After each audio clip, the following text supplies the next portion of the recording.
नमस्कार, स्वागत है आप सभी का न्यूज़ वन इंडिया में और मैं हूं आपके साथ शावनी पटनायक। बुलेटिन की शुरुआत करेंगे बड़ी खबर के साथ। सीएम योगी का आज प्रयागराज दौरा, महाकुंभ की तैयारियों का लेंगे जायजा, स्टील ब्रिज का करेंगे निरीक्षण।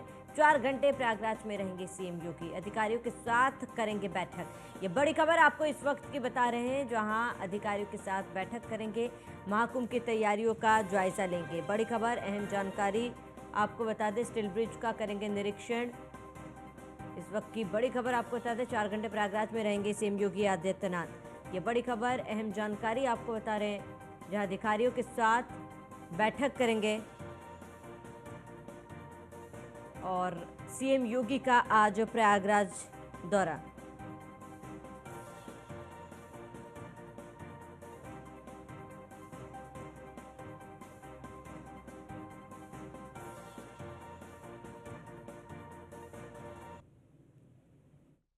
मुख्यमंत्री योगी आदित्यनाथ प्रयागराज को एक और बड़ी सौगात देने जा रहे हैं। मुख्यमंत्री योगी आदित्यनाथ प्रयागराज में बायो सीएनजी प्लांट का जो है शुभारंभ करेंगे वो यहाँ पर, और यही वो जगह है जहाँ पर मुख्यमंत्री योगी आदित्यनाथ पहुँचेंगे और सीएनजी बायोगैस प्लांट का वो यहाँ पर शुभारंभ करेंगे। सबसे बड़ी बात ये है कि नैनी में इस बायो सीएनजी प्लांट का वो शुभारंभ करेंगे और यहाँ से जो इसका एक तकरीबन अनुमान निकल कर आ रहा है कि यहाँ से हर दिन 51 टन गैस के साथ ही साथ 209 टन जैविक खाद इससे बनाया जाएगा। और प्रयागराज शहर में जो घर, होटल, रेस्टोरेंट और मंदिरों से तकरीबन 200 टन गीला कचरा हर दिन निकलता है और इसी कचरे से प्रयागराज जो नगर निगम है वो 53 लाख रुपए सालाना कमाई भी करने जा रहा है। इस तरह का दावा भी किया जा रहा है।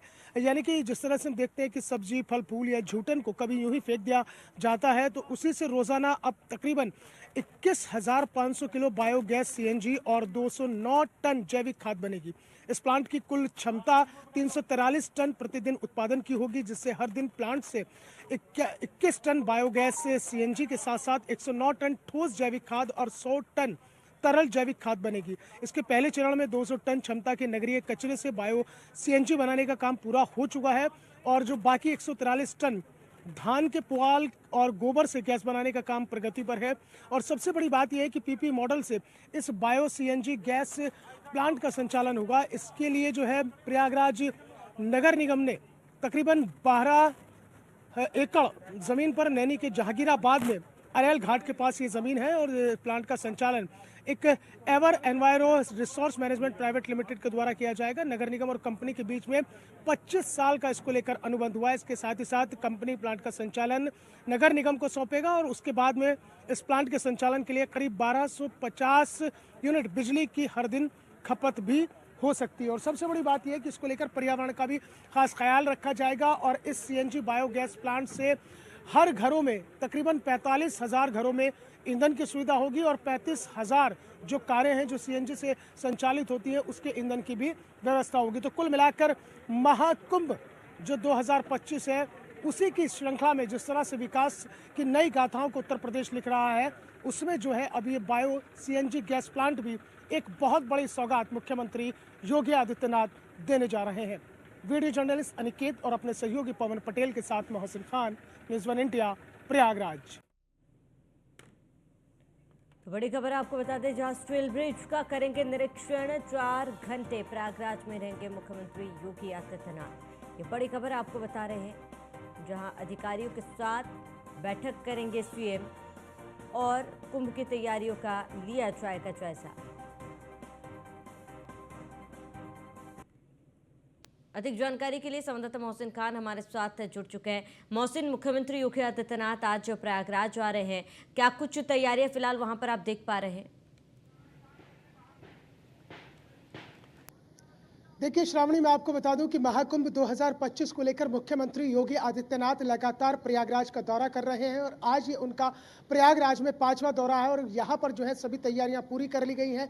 11:55 पर मुख्यमंत्री योगी आदित्यनाथ यहाँ डीपीएस स्कूल के हेलीपैड पर उतरेंगे और उसके बाद में वो सीधा जो नैनी में बायो सीएनजी गैस प्लांट है उसका शुभारंभ करेंगे। इस वक्त मैं बायो सीएनजी गैस प्लांट के बाहर खड़ा हूं। ये देश का पहला बायो सीएनजी गैस प्लांट होगा जिसका मुख्यमंत्री योगी आदित्यनाथ शुभारंभ करेंगे और एक बड़ी सौगात प्रयागराज के लोगों को मिलने जा रही है, क्योंकि इस बायो सीएनजी गैस प्लांट के दूसरा चरण पूरा होने के बाद में तकरीबन 45,000 घरों को प्रतिदिन ईंधन की सुविधा होगी। इसके अलावा 35,000 जो गाड़ियां होंगी जो सीएनजी से संचालित है उन्हें प्रतिदिन इंजन मिलेगा। इसके अलावा प्रतिदिन जो है तकरीबन 21 टन के आसपास जो है यहाँ से खाद तैयार होगी। इसके अलावा 109 टन के आसपास जैविक खाद तैयार होगी। कुल मिलाकर नगर निगम प्रयागराज ने जिस कंपनी के साथ ये टाई अप किया है उसको लेकर एक पूरा खाका खींचा गया था और यहाँ पर ये प्लांट के लिए जमीन दी गई थी। यही वो प्लांट है जिसका मुख्यमंत्री योगी आदित्यनाथ तकरीबन 12 बजे के आसपास इसका शुभारंभ करेंगे और एक बड़ी सौगात प्रयागराज के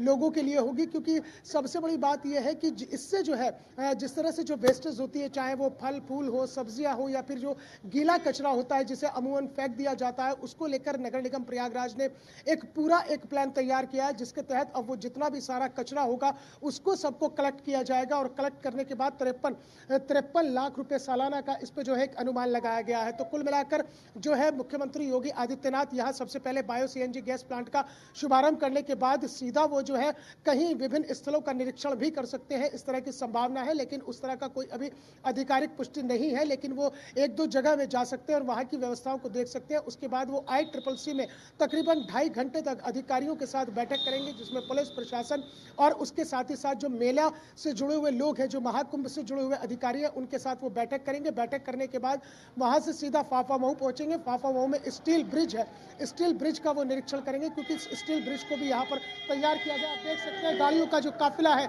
अब ये जो है हेलीपैड की तरफ बढ़ रहा है, क्योंकि मुख्यमंत्री योगी आदित्यनाथ 11:55 पर लैंड करेंगे और उसको लेकर जो फ्लीट है वो पुलिस प्रशासन की फ्लीट जो है लगातार जो है DPS स्कूल की तरफ बढ़ रही है, जहां पर हेलीपैड बनाया गया है और यहाँ तमाम व्यवस्थाएं जो है वो पुलिस अधिकारियों की तरफ से यहाँ पर बनाई जा रही है। यहाँ पर किसी को भी आने की अनुमति नहीं दी गई है। तो कुल मिलाकर जो है अभी सुरक्षा का जो खाका है पूरी तरह से खींच लिया गया है और सुरक्षा पूरी तरह से चाक चौबंद कर दी गई है मुख्यमंत्री योगी आदित्यनाथ के दौरे को लेकर, क्योंकि महाकुंभ 2025 का जो शुभारंभ है वो 13 जनवरी से हो जाएगा। जब 13 जनवरी को यहाँ पर जो है मेले का शुभारंभ होगा तो उससे पहले जितनी भी व्यवस्थाएं वो चाक चौबंद कर ली जाए, इसको लेकर जो है कहीं किसी तरह की कोई कमी बेशी ना रहे, उसको लेकर तमाम जो है व्यवस्थाएं की गई है। तो कुल मिलाकर मुख्यमंत्री योगी आदित्यनाथ 11:55 पर यहाँ पर पहुंचेंगे और उसके बाद वो सीधा बायो सीएनजी गैस प्लांट का शुभारंभ करेंगे और उसके बाद में जो है वो अधिकारियों के साथ बैठक करेंगे। 5वां दौरा मुख्यमंत्री योगी आदित्यनाथ का प्रयागराज में है, क्योंकि प्रयागराज में जो महाकुंभ दिव्य भव्य और डिजिटल होने जा रहा है उसको लेकर एक बड़ी तैयारियां यहाँ पर की गई है और निश्चित रूप से जो इस बार डिजिटलाइजेशन किया गया है महाकुंभ का वो कहीं ना कहीं एक मील का पत्थर साबित होगा और प्रयागराज के लोगों के लिए एक बड़ी सौगात लेकर आएगा। क्योंकि हमने ये भी देखा है कि जो पहले कुंभ हुआ करते थे या 2019 से पहले की अगर बात करते हैं तो किस तरह से रेतीली ज़मीन ही हुआ करती थी, लेकिन आज उस रेतीली ज़मीन पर आधुनिकता के भी दर्शन हो रहे हैं, अध्यात्म के भी दर्शन हो रहे हैं। कभी किसी ने ये सपने में भी नहीं सोचा था कि प्रयागराज में अध्यात्म और आधुनिकता के दर्शन एक साथ हो सकते हैं। तो कुल मिलाकर श्रावणी अभी तैयारियां पूरी है। मुख्यमंत्री योगी आदित्यनाथ यहाँ पहुंचेंगे, बायोगैस सीएनजी प्लांट का उद्घाटन करेंगे, शुभारंभ करेंगे और उसके बाद में अधिकारियों के साथ बैठक करने के बाद जो स्टील ब्रिज है, जो एक महत्वाकांक्षी योजना थी फाफामऊ में प्रदेश सरकार की, उसका भी वो निरीक्षण करेंगे और उसके बाद ही जो अधिकारियों को जो थोड़ी कमी बेची रह गई जो तैयारियों को लेकर है उसमें वो दिशा निर्देश दे सकते हैं। श्रावणी बिल्कुल मोहसिन, दिव्य भव्य होने वाला इस बार का महाकुंभ और इसी को लेकर मुख्यमंत्री लगातार प्रयागराज दौरे पर है। एक महीने में वे 3 से 4 बार प्रयागराज आ चुके हैं और ऐसे में अब आज का ये दौरा काफ़ी ज़्यादा महत्वपूर्ण हो जाता है, क्योंकि कहीं ना कहीं अब महाकुंभ का अंतिम रूप दिया जा रहा है और इस लिहाज से भी मुख्यमंत्री योगी आदित्यनाथ का ये दौरा काफ़ी ज़्यादा महत्वपूर्ण है आज का।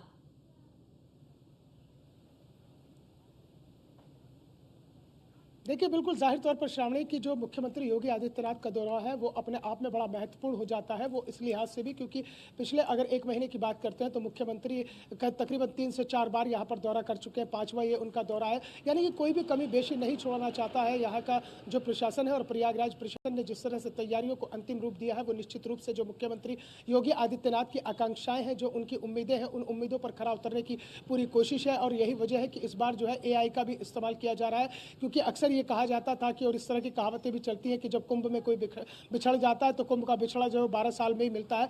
लेकिन इस तरह की कोई तस्वीर सामने ना आए, इसको लेकर एआई का इस्तेमाल किया गया और बड़ी आधुनिक तरीके से पूरी टेक्नोलॉजी का इस्तेमाल करते हुए खोया पाया केंद्र बनाया गया है, जहां एआई के जरिए कुछ ही मिनटों के अंदर अगर कोई अपने से बिछड़ जाता है उसे वहां ढूंढ लिया जाएगा। तो मुख्यमंत्री योगी आदित्यनाथ ने खासतौर से जो महाकुंभ को लेकर ग्राउंड जीरो पर तैयारियां थी, उन तैयारियों को जो अंतिम रूप दिया जा रहा है उनकी भी आज वो समीक्षा करेंगे। कहीं अगर थोड़ी कहीं कमी बेशी रह गई है उसको लेकर वो अधिकारियों को दिशा निर्देश दे सकते हैं। खासतौर पर अगर हम बात करते हैं इस वक्त जहां मैं मौजूद हूँ, ये अरैल घाट है और अरैल घाट के पास में ही ये बायो सीएनजी गैस प्लांट है जिसका वो शुभारंभ करने वाले हैं। तो ये जो अरैल घाट है इसकी पूरी तस्वीर बदल गई है महाकुंभ के इस आगाज के साथ ही। और मैं तस्वीरें दिखाना चाहूँगा अरैल घाट के दूसरी तरफ की अगर तस्वीरें देखते हैं तो ये वो संगम का तट है जहाँ पर जो है पूरी तैयारियां की जा रही है। इस तरह से तंबू का शहर भी बसना शुरू हो गया है। तो कुल मिलाकर यहाँ भी सुरक्षा के लिहाज से जो है वो पूरी चाक चौबंद व्यवस्थाएं की गई है, क्योंकि मुख्यमंत्री योगी आदित्यनाथ का दौरा है तो उस तरह की भीड़ अभी यहाँ पर नहीं है। सुरक्षा के लिहाज से भीड़ को रोका गया है और सुरक्षा के लिहाज से ही जो है बायो सीएनजी गैस प्लांट में भी मीडिया की एंट्री नहीं है। यहाँ से जो है मीडिया की जो एंट्री है वो ICCC में है, जहाँ पर मुख्यमंत्री जो है पुलिस और प्रशासनिक अधिकारियों के साथ साथ जो महाकुंभ मेला से जुड़े हुए अधिकारी हैं उनके साथ बातचीत करने वाले हैं। तो कुल मिलाकर जो कुंभ की एक तस्वीर है, जो महाकुंभ को लेकर जिस तरह से लोग उत्साहित हैं और जो जोश और जो उत्साह उनके अंदर है, जो धार्मिक मान्यताएं, जो धार्मिक आस्थाएं उनके अंदर है, वो धार्मिक मान्यताएं और आस्थाएं इसी तरह से उभर कर सामने आ रही हैं। और वो जिस तरह से जब मेले की शुभारंभ होगा उस वक्त जो जहाँ का नज़ारा होगा, यहाँ पैर रखने तक की जगह नहीं होगी। तकरीबन 40 करोड़ से ज़्यादा श्रद्धालुओं के यहाँ पहुँचने की उम्मीद है और उसके लिहाज से ही जो हाईटेक जो टेक्नोलॉजी है उसका इस्तेमाल किया जा रहा है। तो मुख्यमंत्री योगी आदित्यनाथ ने, देखिए सबसे बड़ी बात यह है कि मुख्यमंत्री योगी आदित्यनाथ की सबसे बड़ी खासियत है कि वो इनोवेटिव चीज़ों को हमेशा से वो प्रोत्साहित करते हैं, हमेशा से उन्हें आगे बढ़ाने की कोशिश करते हैं। तो यही वजह है कि महाकुंभ में इस बार कई ऐसी चीज़ें हैं, इनोवेटिव चीज़ें हैं जिसको लेकर ये हम दावा कर सकते हैं कि हमारा उत्तर प्रदेश बदल रहा है और उत्तम प्रदेश बन रहा है। और देश और के साथ साथ जिस तरह से उत्तर प्रदेश प्रगति कर रहा है, उस प्रगति की अगर आपको तस्वीर देखनी है तो आपको महाकुंभ आना होगा। इस महाकुंभ में जो है आपको वो तस्वीर नजर आ जाएगी। ठीक है मोहसिन, तमाम जानकारी के लिए जुड़ने के लिए आपका बहुत बहुत शुक्रिया।